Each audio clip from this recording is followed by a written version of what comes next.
Good morning students, मैं हूं आपकी मेंटर गीता और आज की वीडियो में हम पढ़ेंगे क्लास 9 का chapter number 6 lines and angle और उसकी एक्सरसाइज 6.1। तो चलिए स्टार्ट करते हैं एक्सरसाइज 6.1 और उसका पहला क्वेश्चन में वो बोल रहा है in figure 6.13 lines A B and C D intersect at O if angle AOC is equal to angle BOE is equal to 70 plus angle BOE is equal to 70 degree and angle BOD is equal to 40 degree, then find BOE and reflex angle COE।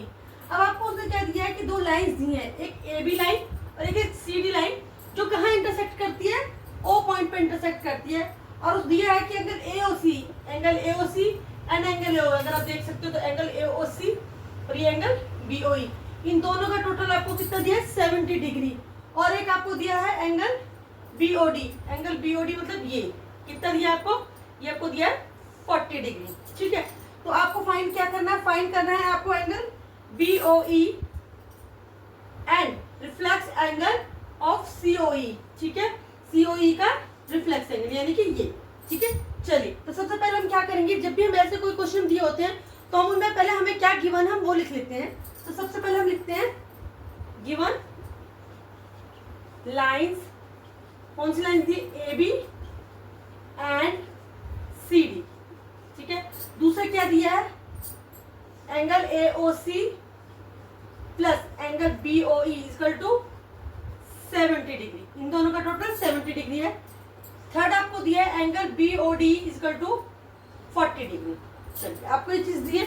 अब हम सबसे पहले क्या देखते हैं, आप अगर देखिए ये है आपका लाइन AB और ये है लाइन CD, ये एक दूसरे को इंटरसेक्ट कर रही है O पर। तो जब ये दो लाइन इंटरसेक्ट करती हैं तो ये जो आपस के एंगल्स होते हैं ये कौन से हो जाते हैं, इक्वल हो जाते हैं, यानी कि एंगल BOD इक्वल टू हो जाएगा एंगल AOC, कितना हो जाएगा 40 डिग्री। और रीजन क्या है, वर्टिकली अपोजिट एंगल, तो हम क्या लिखेंगे, angle BOD equal to angle AOC equal to 40 degree. लेकिन हमें रीजन भी लिखना है कि ये क्यों है, तो हम क्या लिखेंगे यहाँ पर, वर्टिकली अपोजिट एंगल। ठीक है, चलिए इससे आपको AOC पता चल गया। अब आपको सिर्फ दिया है angle AOC plus angle BO equal to 70 degree, तो आप एंगल BOE निकाल सकते हैं, आपको AOC पता चल गया है। अभी हमें लिखेंगे angle AOC plus angle BOE equal to 70 degree और ब्रैकेट में क्या लिख देंगे हम, गिवन, ये हमें क्या है, गिवन है। ओके, ये हमें गिवन दिया हुआ है, तो हमारा AOC की जगह पे हम क्या लिख देंगे, यहाँ पे लिख देंगे AOC हमारा कितना आया था 40 degree, 40 plus angle BOE equal to 70 degree. तो एंगल BOE क्या हो जाएगा आपका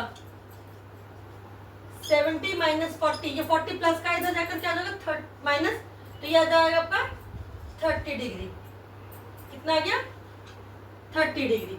तो आपको एंगल BOE भी पता चल गया, क्या आया आपका एंगल BOE 30 डिग्री। ठीक है, आप चाहे तो यहाँ लिख सकते हो। ठीक है, हमारा BOE भी हमने निकाल लिया एंगल 30 डिग्री। अब हमने क्या निकालना है, अब हमने निकालना है एंगल COE और उसका रिफ्लेक्स। तो चलिए अब इसको हम निकालते हैं एंगल COE को। चलिए अब हमारा एंगल BOE भी निकल गया 30 डिग्री। अब हमारे पास स्पेस नहीं तो हम इसे यहाँ पे थोड़ा सा इरेज कर देते हैं। अब हमें एंगल AOC भी पता है, एंगल BOE भी पता है और अब हमें निकालना है एंगल CO, तो हम क्या लिखेंगे, angle AOC plus angle BOE, पहले लिखते हैं एंगल BOE, ठीक है, plus angle COE equal to कितना डिग्री हो गया आपका 70 डिग्री। ठीक है, सॉरी 70 डिग्री। तो क्या हो गया, अभी देखिए अगर आप ध्यान से देखिए तो ये क्या है, एक स्ट्रेट लाइन है। ठीक है, तो स्ट्रेट लाइन में हमने पढ़ा था कि स्ट्रेट लाइन पे बनने वाले जितने भी एंगल्स होते हैं उनका टोटल कितना होता है 180 डिग्री। तो यानी कि एंगल AOC, एंगल COE और एंगल BOE का टोटल कितना हो जाएगा 180 डिग्री। और हम यहाँ पे लिखेंगे angle on a straight line, on straight line. हमने जो भी रीजन होता है वो रीजन लिखना जरूर है, ठीक है। अगर आप रीजन नहीं लिखते तो आपके उसके भी मार्क्स कट जाते हैं। ठीक है, 180 डिग्री हो गया। तो हमें AOC और BOE का टोटल पहले से दिया है यार 70 डिग्री, तो हम इसी जगह लिख देंगे 70 डिग्री, या आप इसको ब्रैकेट में भी लिख सकते हो। 70 plus angle COE is equal to 180 degree. तो एंगल COE कितना हो जाएगा, 70 प्लस हो रहा है, उस तरफ जाकर हम इसे क्या कर देंगे माइनस 180 माइनस 70 यानी कि 110 डिग्री। अब देखिए हमें COE एंगल तो निकाल लिया, लेकिन हमें COE एंगल निकालना नहीं था, हमें क्या निकालना, रिफ्लेक्स ऑफ एंगल COE।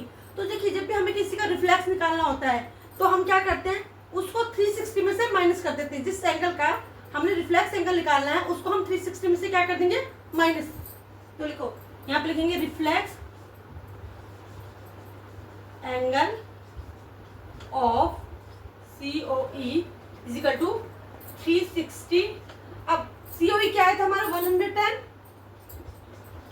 तो 110 इसमें से माइनस कर देंगे, ये हो जाएगा 0, 6 में से बन गया 5, 3 में से बन गया 2, 250 डिग्री। तो रिफ्लेक्स एंगल ऑफ COE यानी कि AOD क्या आ गया आपका 250 डिग्री। क्वेश्चन 5 के बाद हम नेक्स्ट वीडियो में करेंगे क्वेश्चन नंबर 2। तो जब तक के लिए मेरी वीडियो अगर आपको अच्छी लगती है तो इसे लाइक करें, शेयर करें, सब्सक्राइब करना तो बिल्कुल भी ना भूलें। Bye bye.